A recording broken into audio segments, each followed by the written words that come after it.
They might have little to no understanding of how trauma works, how it impacts your body and your brain. They might not really have understanding of abusive relationships, coercive control. They might have still an old-fashioned view of what rape is.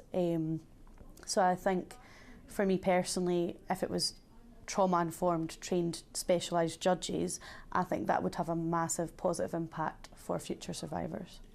The charity Rape Crisis Scotland has been pushing for a pilot of trial by jury.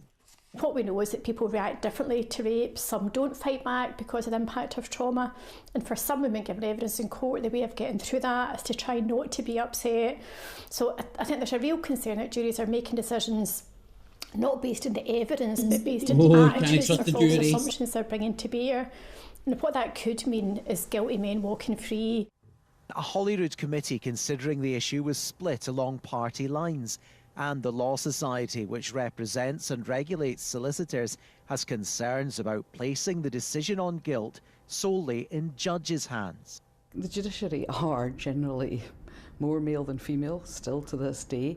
They are mostly white, they are mostly older men. And all those things mean that one man, which is what it probably would be, making a decision, compared with a number of people who, whether that's 12 or 15, because that of course is part of the proposals as well, whether the jury number would change, but it's a number of people who may be much more like the person who is being subject to that trial after being accused of a particularly serious crime.